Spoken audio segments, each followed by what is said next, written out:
Money doesn't just come from one place. It drips, trickles, flows, and floods into our lives in different ways. Welcome to Drip, Trickle, Flow, Flood, a podcast that explores the power of multiple income streams. We've got merch. That's right. Drip, Trickle, Flow, Flood t-shirts are officially here, and they're as comfy as they are conversation starting. Grab yours at the link in our show notes. Hey, Tony, how are you today? Great. How are you? I'm good. We Got have a it. good episode today. Yeah. I'm excited. I love this. It's about one of my favorite words, which is the word no. I think that was my very first word ever. That's probably common for a lot of people. That's funny. My brother was a big no kid. For me, I've been a yes person for a lot of my life. Didn't really understand the power of no until, I don't know, really probably the last few years. Well, that's what we're going to dig into today. So that'll be interesting, I think, from both of our perspectives, hearing how we navigate saying no to certain opportunities, certain things. And also, we can provide some advice for our lovely audience on this topic. Because, in my opinion, just because you can do something doesn't mean you should. So the word no is powerful.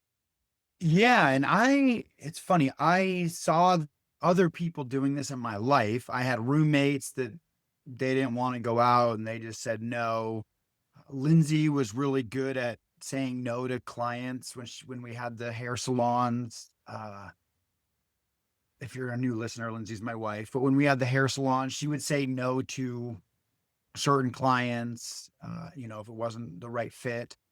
And I just always said yes, even if it was to my own demise. And man, my business, my world, all my things started being more successful and getting better when I started saying no to the things that didn't feel right.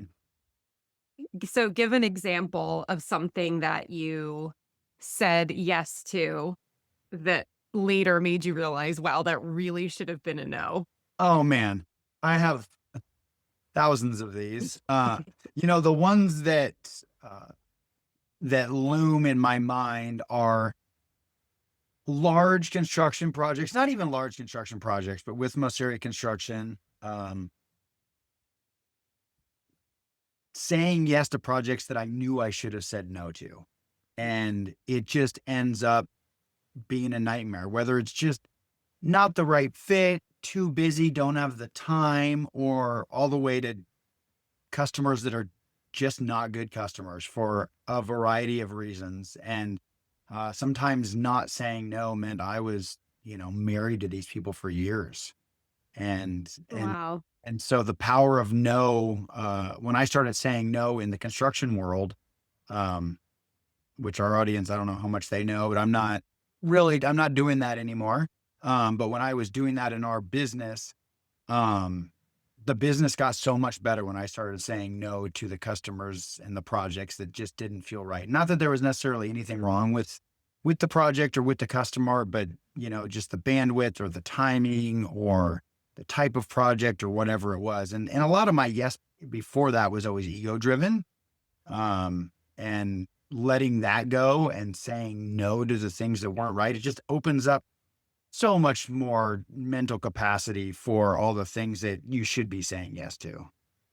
When you say ego driven, what does that mean?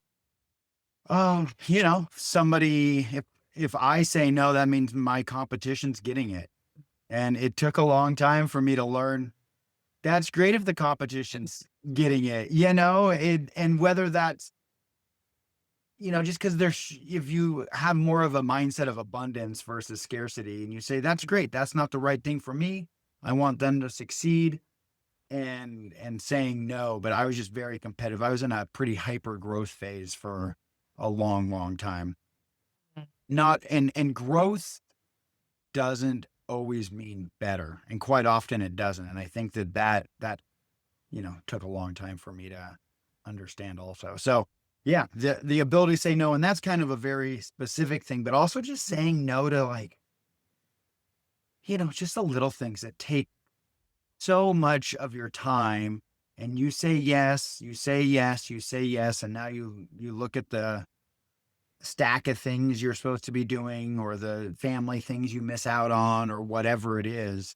Um, no is a powerful word. And I know, I know, no. It's a great sentence. No is a negative word often, but I think it can be a positive word. Hmm. Do you have a more of a criteria nowadays of what would look like a no or look like a yes? So I don't know how many people gain wisdom from the podcast Smartless, but Jason Bateman in one of the episodes says, if somebody asks you to do something and it's happening a month from now, but you wouldn't want to do it tomorrow, don't say yes, because a month from now you're still not going to want to do it. And you know, there's I think there's a lot of wisdom in that of, if you don't want to do it tomorrow, you're probably not going to want to do it in a month. And Mhm. sometimes those far flung things that are out there a little ways, you say, "Oh yeah, that'd be good." Um, Yeah. reality I is like that advice. It's something I use. I've always used it for screenwriting because there's such a long runway to getting anything made. And so I would always have the thing of, do I want to live with this project for 7 years? No, it could take longer than 7 years and it could take less than 7 years. And I've had both of those scenarios happen. But that's just a good marker for me. And frankly, in most cases, it's no. Like I have lots of ideas of things I want to write, but do I want to stick with that for 7 years? No, so no, I don't. what percentage of your ideas or I'm going to put opportunities in quotes, and I think maybe we should talk about opportunities a little Mhm. bit. But what percentage of, ideas and opportunities do you say no to?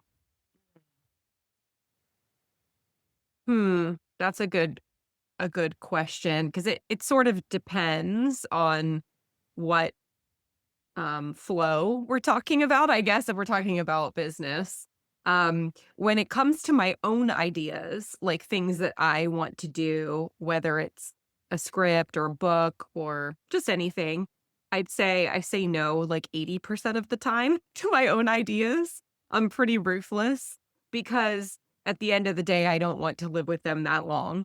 So that's unless it's like a short one-off thing, which really nothing I do ever falls into that category. So it's usually a no. Um, if it's a matter of someone coming to me, I mean, that just really depends. A lot of times it can be a no pretty quickly if, for example, if it's like a film or television project, I get lots of inquiries, which I can't even read. I have like a legal disclaimer on my website, but like you can't just send me an idea to review. Um, I just immediately delete it if any of that comes into my inbox. And that's an immediate no, because that could have some legal implications in it if like down the line I were to have something come out that was similar to something somebody emailed me, right? So I just have a disclaimer to take care of all of that, and I never read any of those. If you have, IP that you're interested in doing, you have to create that IP yourself. You can't like outsource that to somebody. So that's just a little note for anybody who's ever reached out to a writer and said, "Can you please write this book for me or write this script for me?" The answer is no, and there's a legal reason for that. So you want to make sure you just get that done yourself. Um, so those are always no's, but, I'll say yes to things, but again, it just has to really fit into, like, do I want to live with this for an extended period of time? Also, does it fit my lifestyle? That's another thing, is I'll get lots of opportunities that are quite time consuming, and I really like having a flexible lifestyle. I had somebody even the other day, it was a one-off project they wanted me to do, but I had to be available Monday through Friday from like 8 a.m. to 10 a.m. And I was like, "No, I can't I can't do that. I just can't because 'cause I'd have to like move so many things around for that to happen. Also, that just wouldn't be very joyous for me to be even for 1 week to be like adhering to that. So no, it's a no. Yeah, I feel that way about things also. I was actually just talking to my book editor yesterday, and he's got a few things he's working on. We were basically just catching up, and he goes, what are you doing with Yard Game Nation?" And I go, "Well, nothing actually. Like the website's getting views, but I haven't updated it in a while. I barely post on social media." And he's like, "Why? That's such a good idea. People want to get out, be social, interact, and you could like be putting on all these events and like all this stuff." And I go, "Yeah, I could, but I don't know that I want to." And I had an event-based nonprofit that I ran for a while, and so I know all of the things that go along with that. And I wouldn't say never. I mean, I really enjoyed it when I did it, but you've got to not only be present on the day of the event, but man, there is so much that goes on behind the scenes with permits and paperwork and registration and trying to, get people to sign up. You've got to market, like all of the work is before the event. And so as fun as the event sounds, like the reality of bringing that event to life is the thing that I'm saying no to. And I think that self-awareness of the reality of saying yes to something like that, it's a commitment. And Mhm. I feel the same way. I love the flexibility. Since I haven't been in most area construction, I've been getting a few inquiries of people wanting to like start some businesses or do some things. And I found myself uh on the verge of starting things. And s- man, I don't know that I'm saying no to those things right now because I just know the level of commitment that it takes. And I still have these other things that I'm doing. And I want to be available on the weekends with my family. And then, in the summer, it's nice to be a little more flexible when my daughter's out of school and all of those things. And, I got to have time for this podcast. Yeah, exactly. Exactly. Well, that's a good point too when you said you have people that reach out to you wanting to start businesses or different things like that. I'm sure people reach out to you wanting to partner on things. That's a very common thing. I get that as well. And I'm curious your thoughts on that. I'll share that I get a lot of requests on that. It's pretty much 99% of the time a no. And occasionally I will explore things. And I've had a few like really lovely things that I've done with folks, this podcast being one of them. But I will say, like, I usually will give it like about a 90-day period where I'm examining efforting because I'm by I mean, this is good and bad, I guess. I'm a big doer, so I'm an executor, right? So I will do, work, work, work, like, I will get it done, and I find that that often would mean that I end up in a space where I was doing all of the work, and then the other person was, like, the idea person, right? Which really means nothing because I have 8 million ideas I'd love to bring to life as well, so, like, the idea means nothing if it's just sitting there. And so I'm curious on your thoughts because I will say I say no most of the time when it's executing on someone else's idea because it's very hard to like often have equal, I guess, efforting under that idea when like the idea is one thing, but it's all that just like what you just explained about doing an event, for example, there's all of that work that goes into making that happen. And I think that's a really hard thing to evaluate up front is like, is that person going to be putting in the effort that I am, or are they just coming to me because they know I'll do it? I'll do all the work. Yeah. I've had partners in a variety of businesses, investments, some successful, some unsuccessful. And success and unsuccess you can define in different ways. Not always is the success or that determined by like financial gain. There's Mhm. a lot of elements to it. I you and I working together on this podcast has been working fantastic. I have a partner that I do some investing with that has worked out really, really well. I work in a pretty abnormal fashion, and I have had partners that don't understand or couldn't understand the way that I operate. And so that can be uh, challenging for people. Mhm. So I'm not saying that some of my unsuccessful partnerships were necessarily somebody else's fault. But not successful for whatever reason. As far as right now, you know, I'm I love business. I love ideas. I love seeing where things will go. So I'm exploring some things with people. Really, where I'm at right now is I don't necessarily want to start a business. I've started a lot of businesses. I've ran a lot of businesses. I'm really enjoying being what I would consider basically a solo operator right now. And in my world, it does allow for a lot of flexibility, and I can work my strange hours. And I woke up this morning, did some stuff, then I went out and did some hedging because it's beautiful out. And now I'm coming in and podcasting, and I'm going to interview someone for an article after we record podcast. So, again, it's not a normal way to function. But I would never say no. I do like exploring them. I've actually been telling people, if you want to start this thing, and if there's some way that I can add value and be a part of it, and maybe that's on a specific project or whatever, I just want to do things that I'm passionate about. And I would potentially invest my time and my effort into something. Uh, I don't I don't want to deal with all the paperwork and the taxes and, hiring and payroll and all the things that go into a business, right? It's never just the widget. I mean, and actually, if you're No. successful, the widget part goes away. Somebody else is doing what you started the business to do, and now you're just dealing with all the other things. And have you ever read the E Myth? Mhm. Right. And so they have what it is, the entrepreneur, the business person, and the technician.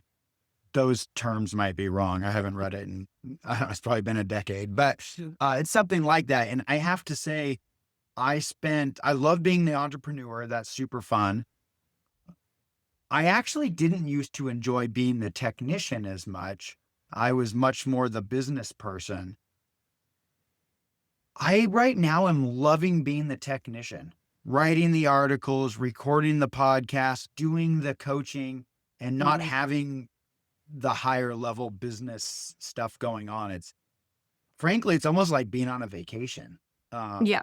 so, yeah. And so, okay. Mhm. So no is saying no to the things that you don't want to do is, is powerful. How do you and let's go back to that opportunities, right? And I keep thinking about someone told me like your kids don't need to take advantage of every opportunity because there's a million of them right now. I'm like, yeah, do sometimes just need to run around the backyard and play, right? They don't necessarily need to take advantage of the opportunity. I think adults is the same thing, right? So how do you, if you're saying no to all these things, how do you choose which opportunities you say yes to? I mean, I think, 2 things I just went over, which was how long do I wanna live with this particular thing? Do I see myself living with it for an extended period of time, number 1. Number 2 is, does this fit into my lifestyle? So I think that aligns with what you just said, where you wanna be a technician right now, you want more time with your family, like, same thing here, it just depends on what era I'm in in my life and what I'm vibing with. So that can change and ebb and flow. Um, I also kinda just listen to my gut, which is less of a I guess, a tangible thing, but I think the more we do it, the stronger that wisdom gets. We had a guest, Elena Lipson, on several episodes back who talked about this, like your intuitive your intuition, essentially. And, I will always have a pang, always. It will always be like, if something is not right or not a fit, I always feel it, usually in my stomach. And I've ignored it many, many, many, many times in the past, and it's always turned out to be a nightmare. So, I'm much better now at tuning in to what that is, that I'll get it immediately. It's almost like somebody stabbed me in the stomach. So that is definitely a physical cue for me. And then the 4th thing is, I think this year I've done probably the best job of this, is I really just map out my drip, trickle, flow, flood, and I look at the different areas. I'm making sure that I'm not, feeling overstretched in any way. And many times I am. And then I have to just readjust and say, well, does this need to be an income stream right now? Does this, like, can this be shelved or tabled till later? I'm always looking at that. And then I kind of look at that in my life too. So I use it for financial and business reasons. But I also would say I use sort of that model for my life. So an example would be if you're looking at like the health and wellness bucket, there are 8 million things you can do to get healthy, right? But that's incredibly overwhelming. So for me, it works best when I have things really simplified because I will stick to simplified. I will not stick to it if it's complicated. I'll get overwhelmed and want to go to bed. So what I do is, like, I simplify that. So I would say, like, my flow there is that I go to the gym 3 times a week with a trainer. Like, that's, my husband and I do that together. And my other flow is that we do a really good job of meal planning every week. Like, I spend 1 hour every Saturday morning going through our entire menu for the week and all our groceries, and then I go out and spend the next hour or 2 shopping for the groceries. But like that's it seems very simple and basic, and it is, but it really works. And it took me a long time to figure out like how to just do that basic, simple thing. So I really stick to that. Now, for example, my husband's an idea guy. He's been on the podcast. He always finds new YouTube videos. He always finds new fun things, right? And so it could be easy for me to be like, oh, well, now we just got a trampoline, a little mini one. Or he does this thing called rope flow. And it's like, okay, all those things are fun. But if I try to turn them into a flow, I get overwhelmed. Like I can't put too much energy there because it's too much. So I will like make a little drip. So, for the trampoline, we made a thing where every night I pick one song and I get on the trampoline and bounce for one song. And I love that. so it's like I would call that like a trickle, right? Because it's consistent.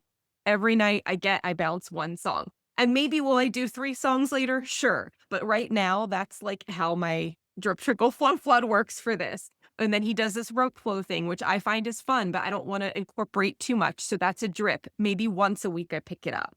He's teaching me tennis. So once a week, every Saturday, we go and we drill for tennis. So that's like a drip, I guess, or maybe a trickle. So I don't know if that makes sense to anybody, but that's really how I try to think about my entire life is in this quadrant of drips and trickles and flows and floods. I love it. I mean, I'm gonna go backwards a little bit here and kind of go through the list that you just went through for some of my stuff. So like your intuition and that pain in your gut, I always call that my spider sense. Like Peter Parker, it'd be going crazy when some danger was around, and not listening to my spider sense has resulted in some of the worst things that have ever happened to me in my entire life. Especially like work and business related, where I didn't listen to my spider sense and I got hit in the back of the head. And again, I think that was there was something else overpowering that. And there's been different economic climates that I've been in that definitely influence that. And you say, no, I can't listen to that because I've got to take this project on, even though in hindsight, but even in the moment, you're like, that we'd be better off to just say no to this and go find something else to do. But then I like how the drip, how you're choosing things based off of where they kind of fit into your financial world. And I'm doing that too. Like I just took on another financial coaching client, and it was like, okay, how much time is this individual going to take? What am I going to charge them, to give them good value? How much time is that going to take? Is it a fair amount of money to be charging them? And am I willing, and do I have the capacity to take this person on? And this person, in their own wisdom, they said, well, before either one of us agree to something, why don't we just, and they actually are pretty local. And so we actually met and we just had coffee and we just BS'd for an hour. And at the end of that, we both said, yeah, I think this would be a very successful thing. And so, it's a trickle and it's consistent both from a time standpoint and an income standpoint. And so I really like of thinking that and really attributing the time to where it fits into your financial picture. And is this uh is this financially going to move the needle enough that it's worth taking this on, or is this a drip but it could lead to something super cool in the down the road? Could it become a flow or a flood? And so wherever it fits into your world, I really like that way of framing it. Yeah. And then your fitness stuff, I've actually been thinking about drip, trickle, flow, flood a lot more for my health and fitness. And for me, it all comes down to habits of just like, what's this habit? And I have my, I play basketball every week. Sometimes it's twice a week. I've got my workout routine and I have these habits of these are what I do. But then I also, there's these little drips where I'll go, Gary will say, hey, I need another person in my pickleball class. Will you come fill in? Right. And, I've been playing a lot more ping pong lately. Also, Gary's been a part of that, and just like these little more drips or trickles kind of health stuff that, yeah, they're good physically, but they're good mentally and they give you energy. And then also, yeah, I don't know, the nutrition thing is probably my weaker spot. I'm a bit of a binger, but the so anyways, I don't know. I like that whole mindset that you're talking about. And if we say no, to bring this kind of all back around, if we say no to the things that our spider sense or intuition or whatever is saying to say no to, um it opens us up to the flexibility of saying yes to things. And I think that, looking at no is really saying no is can be such a powerful thing. I agree. Absolutely. Well, we'd love to hear our audience's thoughts on this. So if you'd like to reach out to us and let us know, Oh, um, I know you're winding down. This was actually somebody asked, one of our listeners did ask for this episode. So oh, thank you, listener. yeah. Thank you so much. We love doing episodes on listener questions. So if you want to send us your thoughts on saying no, or if you have a question that's totally not at all about this topic, we would love to hear it as well. We're happy to address that. And if you enjoyed this episode, we would love for you to rate or review it on either Apple Podcasts or Spotify. The more reviews that we get, the more people who can find this podcast. So we'd really appreciate it. And with that said, we'll see you next time on Drip Trickle Flow Flood. Thanks, everyone.